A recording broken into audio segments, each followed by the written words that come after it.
శ్రీ గురుభ్యో నమః. అందరికీ నమస్కారం అండి. ఈ వీడియోలో 7 శనివార వ్రత కథ సంపూర్ణంగా చెప్పబడుతున్నది. శ్రీ వెంకటేశ్వర అవతార ఘట్టము. సౌనికాది మునులతో సూత మహర్షి చెప్పిన శ్రీ వెంకటేశ్వర అవతార కథ.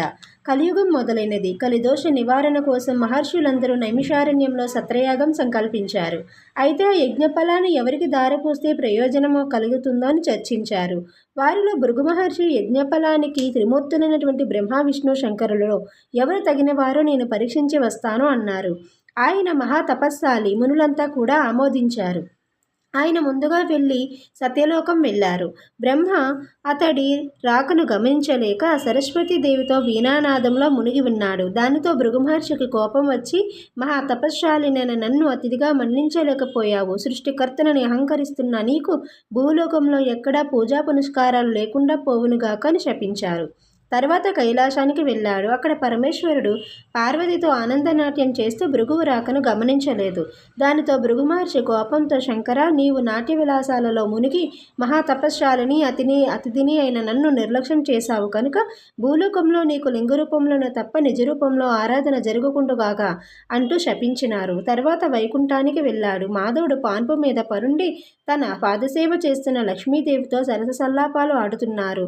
ముని రాకను గమనించలేదు. భృగు వెళ్ళి అతిథిగా వచ్చిన నన్ను అవమానిస్తావా అంటూ విష్ణుమూర్తి గుండెల మీద తన్నినాడు. ఒక్కసారిగా లోకాలన్నీ కూడా కంపించాయి. అయినా శ్రీ మహావిష్ణువు రవ్వంతా కూడా ఆగ్రహించక పరమ శాంతి స్వభావంతో లేచి మునికి నమస్కరించి, మునుంద్ర, మీ రాకచేత వైకుంఠం పావనమైనది. మీ రాకను గమనించని హృదయాన్ని మన్నించండి అంటూ భృగు మహర్షి యొక్క పాదాలు ఒత్తుతారు. అలా ఒత్తుతూ భృగు మహర్షి కాళ్ళ కింద ఉన్నటువంటి కన్నుని చిదిమేస్తారు. దాంతో భృగు మహర్షికి గర్వభంగమైనది. విష్ణుమూర్తికి నమస్కరించి, ఓ దేవదేవ, నీ వంటి సత్వగుణ సంపన్నులు 14 లోకాలలోనూ లేరు.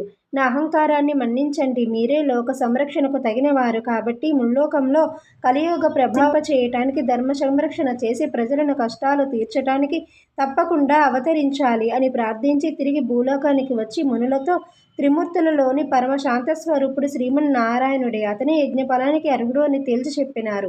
మునులందరూ కూడా సత్యయాగం చేసి ఆ ఫలాన్ని యజ్ఞపురుషుడైనటువంటి శ్రీ మహావిష్ణువుకే దారపోసినారు. ఇక్కడ శ్రీ వైకుంఠంలో లక్ష్మీదేవికి కోపం వచ్చింది. శ్రీహరి వక్షస్థలమే తన నివాసము. ఆ నివాసాన్ని ఒక ముని కాలితో తన్నినాడు. అందుకు శ్రీహరి కోపగించక ఆయనను చాలా మర్యాదలు చేసినాడు. భర్తయ్యే తనను గౌరవించలేదు అని అలిగి భూలోకానికి ప్రయాణమైనది. లక్ష్మీ లేని ఇల్లు కళావిహీనమైనది. ఆమెను వెతికి తెచ్చుకోవడానికి భూలోకానికి ప్రయాణమైనాడు విష్ణువు. ఇంతలో భూదేవి వచ్చి, దేవా, కలియుగంలోని అధర్మం పెరిగినది. పాపభారం మొయ్యలేకపోతున్నాను. నీవు భూలోకంలో అవతరించి నన్ను కాపాడు అని కోరింది. వెంటనే శ్రీ మహావిష్ణువు శ్రీనివాసుడనే పేరుతో భూలోకానికి దిగివచ్చి లక్ష్మి కోసం వెతకడం ప్రారంభించాడు.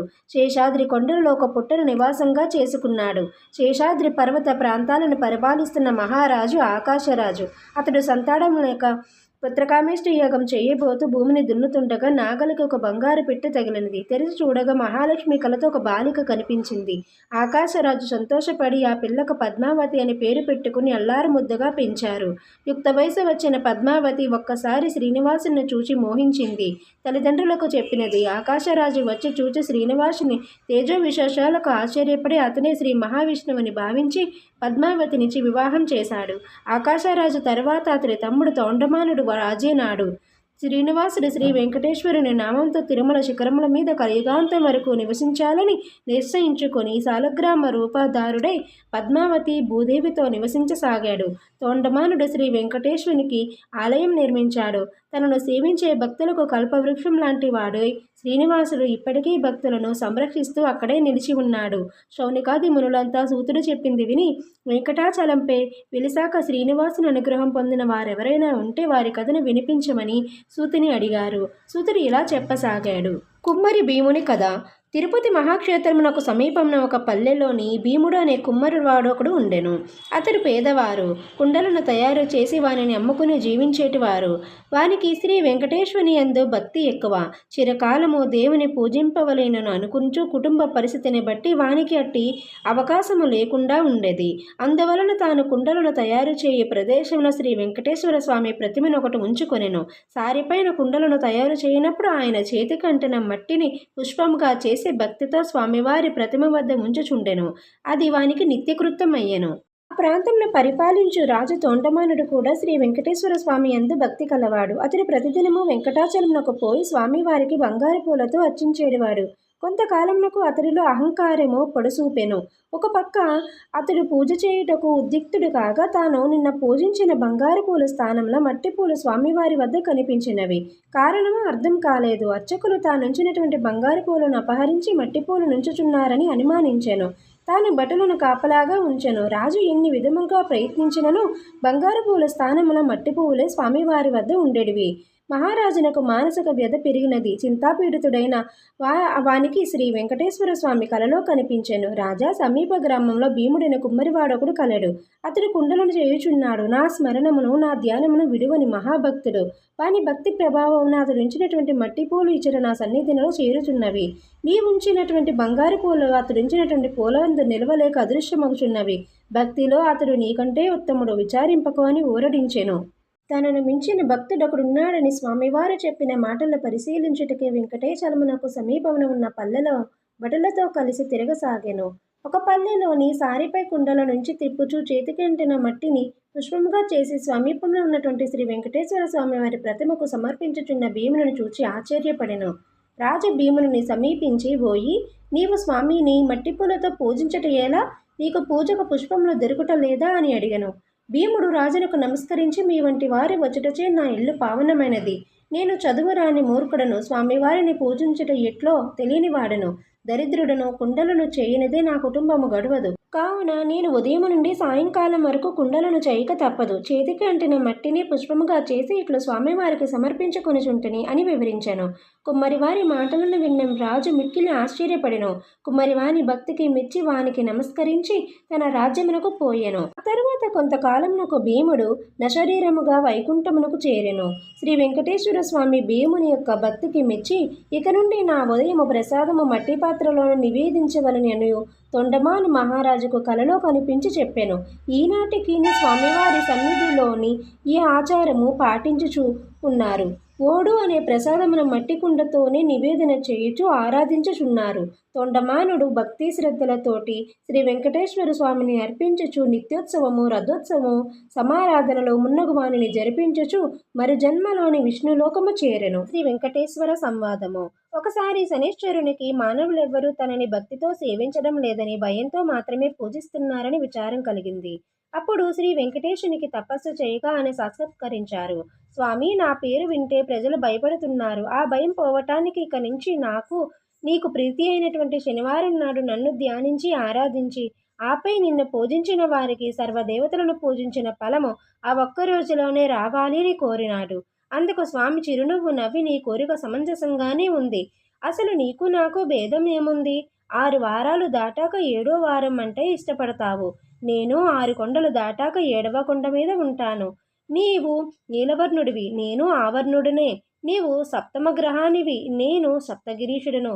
సామాన్య మానవులకు ఈ విశేషాలు తెలియక నీవంటే భయపడుతున్నారు. నిన్ను నన్ను వేరుగా చూస్తున్నారు. నీవు కోరిన వరాన్ని అనుగ్రహిస్తున్నాను. ఏ భక్తులైతే 7 శనివారాల పాటు నిన్ను ముందు పూజించి ఆ తర్వాత నన్ను పూజిస్తూ సప్త శనివార మహావ్రతంగా ఆచరిస్తారో వారు సమస్త దోషాల నుండి కూడా, శని దోషాల నుండి కూడా విముక్తులై సౌఖ్యాన్ని పొందుతారు. ఆయురారోగ్యాది సకల శ్రేయస్సులను పొందుతారు. ఇందులో సంశయమేదీ లేదు అని వరమిచ్చాడు. శౌనకాది మునులంతా సూతుడు చెప్పింది విని చాలా ఆనందించి, ఈ సప్త శనివార వ్రతం ఆచరించి శ్రీనివాసుని అనుగ్రహం పొందిన వారెవరైనా ఉంటే వారి కథను వినిపించమని అడిగారు. అందుకు అతడు సూతుడు ఇలా చెప్పడం ఆరంభించారు. దంపతుల శనివార వ్రత కథ. పూర్వకాలము కాంచీపురంలోని దేవదత్తుడనే ఒక బ్రాహ్మణుడు ఉండేవాడు. అతడు వేదాంగ పారంగతుడు. అతని భార్య మాలిని. వారిద్దరూ కూడా అతిథుల్ని, అభాగ్యుతుల్ని ఆదరించి గృహస్థ ధర్మాన్ని పాటిస్తుండేవారు. వారికి శ్రీ వెంకటేశ్వర స్వామి ఇలవేల్పు. ఒకనాడు వారింటికి కాశీయాత్ర చేసి వచ్చిన ఒక బ్రహ్మణోత్తముడు వచ్చాడు. ఆ దేవదత్త దంపతులు ఆయనకు సాక్షాత్తు శ్రీ వెంకటేశ్వర స్వామిగా భావించి అతిథి మర్యాదలు చేశారు. భోజనానంతరం ఆ బ్రాహ్మణునికి వారి జాతకాలు పరిశీలించి చూసి, జాతకం ప్రకారం దేవదత్తునికి శనిదోషం వలన అపమృత్యు కలిగే సూచనలు కనబడుతున్నాయని, అపమృత్యు దోష పరిహారం కోసము సప్త శనివార వ్రతము చేసి అటు శనీశ్వరుని ఇటు శ్రీ వెంకటేశ్వరుని భక్తిగా ఆరాధించవలసిందని చెప్పాడు. అమ్మా, నీవు శ్రద్ధ వహించి నీ భర్తను కూడా సప్త శనివార వ్రతం చేయడానికి ప్రోత్సహించి నీ సౌభాగ్యాన్ని నిలుపుకోవాలి సుమ అని హెచ్చరించాడు. సప్త శనివార వ్రత విధానాన్ని బోధించాడు. దేవదత్తుడు శనివారం బ్రహ్మముహూర్తాన లేచి స్నాన ధ్యానాదులు నిర్వర్తించి ఇంటిలోని ఈశాన్య భాగాన పూజాపీఠం పెట్టి మండపము ఆవేసి శ్రీ వెంకటేశ్వర స్వామి చిత్రపటం పెట్టి నైవేద్యానికి కొబ్బరి కాయలు, అరటిపళ్ళు, నల్లద్రాక్ష పళ్ళు, 7 చిలిమి ఉండలు సిద్ధం చేసుకుని ఉదయం పూజ చేసి ఒక బ్రాహ్మణుని పిలిచి ఆయనకు భోజనం పెట్టి ఆ పైన వారు భుజించి మొదటి రోజు వ్రత విధానాన్ని నిర్వర్తించారు. ఆ విధంగా వరుసగా 7 శనివారాల పాటు వ్రత విధానాన్ని భక్తి శ్రద్ధలతో కొనసాగించారు. 7వ శనివారము వ్రత సమాప్తి చేసి భోజనం చేసి కొంతసేపు శ్రీ వెంకటేశ్వర స్వామి మహిమను స్మరించుకుంటూ నిద్రించారు. ఆ దంపతుల భక్తి శ్రద్ధలకు పూజా విశేషాలకు ప్రసన్నుడైన శ్రీ వెంకటేశ్వర స్వామి మాలినీదేవికి స్వప్నంలో సాక్షాత్కరించి, ఓ పరమసాధ్వి, మీ దంపతులిద్దరూ భక్తి శ్రద్ధలతో చేసిన సప్త శనివార వ్రతానికి నాకు చాలా సంతృష్టి కలిగినది. ఆ వ్రత ప్రభావం వల్ల నీ భర్తకు శనీశ్వర దోషం, అపమృత్యు దోషం కూడా తొలగిపోయాయి. అతనికి రాబోయే జన్మలోని ఆయుర్దాయాన్ని ఈ జన్మలోనికి తీసుకువచ్చి ఇతన్ని పూర్ణాయుర్దాయం కలగవాడిని చేశాను. మీరిద్దరూ కూడా సుఖశాంతులతో ఆనందంగా నూరేళ్లు జీవించి ధర్మార్థ కామ మోక్షములని 4 పురుషార్థాలు సాధించుకుంటూ మీ మానవ జన్మను సార్థకం చేసుకోండి అని దీవించి అదృశ్యుడైనాడు. వెంటనే ఆమె లేచి భర్తను పిలిచి స్వప్నం అంతా కూడా వివరించి చెప్పినది. ఆయన కూడా సంతోషించి భార్యను చూసి అభినందించాడు.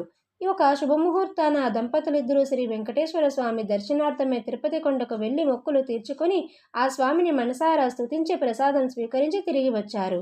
ఇంటికి వచ్చాక బ్రాహ్మణులను పిలిచి అన్నసంతర్పణ చేసి బ్రాహ్మణ ఆశీర్వాదాలు పొందారు. జీవితాంతం వరకు కూడా యథాశక్తిగా శ్రీ వెంకటేశ్వర స్వామి సేవ చేస్తూ చివరికి శ్రీ స్వామి సాన్నిధ్యం పొందారు. కలో శ్రీ వెంకటనాయక అని పెద్దల స్తుతి. కలియుగంలో శ్రీ వెంకటేశ్వర స్వామిని మించిన ఆరాధ్య దైవం లేడు. ఈ సప్త శనివార వ్రతంలో ఆయన ఆరాధించిన వారికి శనిదోషాలు తొలగి శ్రీ స్వామివారి అనుగ్రహం లభిస్తుందని సూతుడు సౌనకాది మునులతో వివరించాడు. శ్రీ స్వామివారికి మిక్కిరి ఇష్టమైనటువంటి ఈ శనివార వ్రతమును చేసిన వారికి ఉన్న కష్టములన్నీ తీరును, సంపదలు పోవును, సంపదలు భోగములు కలుగును, వారికి వారి కుటుంబమునకు సర్వ శుభములు కలుగును. శనివార వ్రతమును ఆచరించిన వారికి అసాధ్యమే లేదు. ఈ కలియుగమున శనివార వ్రతమును మానవులకు కల్పవృక్షము వంటిది. శనివార వ్రతమును చేసి స్వామివారిని అర్చించి స్తుతించి ఈ కథను చదువుకుని వారు ధన్యులు. కావున మనము అందరము కూడా యథాశక్తిగా శనివార వ్రతమును ఆచరించి శ్రీ వెంకటేశ్వర స్వామి వారి అనుగ్రహమును పొందెదముగాక. లోకా సమస్త సుఖినో భవంతు, సమస్త సన్మంగళాని భవంతు. ఓం శాంతి శాంతి శాంతి. నమో వెంకటేశాయ నమః. కాంతాయ కళ్యాణ నిదయే నిదయేర్దినాం శ్రీ వెంకట నివాసాయ శ్రీనివాసాయ మంగళం. లక్ష్మీ సవిభ్రుమాలోక సిభ్రు విభ్రుమ చక్షుషే చక్షుషే సర్వలోకానాం వెంకటేశాయ మంగళం. శ్రీ వెంకటాద్రి శృంగాగ్ర మంగళాంబరనాంగ్రహే మంగళానాం నివాసాయ శ్రీనివాసాయ మంగళం. సర్వాయన సౌందర్య సంపద సర్వచేతసాం సదా సమ్మోహనాయాస్తు వెంకటేశాయ మంగళం. నిత్యాయ నిరవధ్యాయ సత్యానంద చిదాత్మనే సర్వాంతరాత్మనే శ్రీమద్వెంకటేశాయ మంగళం. సదా సర్వవిధేనేన సర్వశక్తియే సర్వశేషినే సులభాయ సుశీలాయ శ్రీ వెంకటేశాయ మంగళం. పరస్మే బ్రహ్మణే పూర్ణకామాయ పరమాత్మనే ప్రసన్న పారిజాతాయ వెంకటేశాయ మంగళం. శ్రీ వెంకటేశాయ మంగళం. శ్రీ వెంకటేశాయ మంగళం. శ్రీ మహాలక్ష్మి పద్మావతి సమేత ఏడుకొండల స్వామి నమో నమః. ఓం శాంతి శాంతి శాంతి.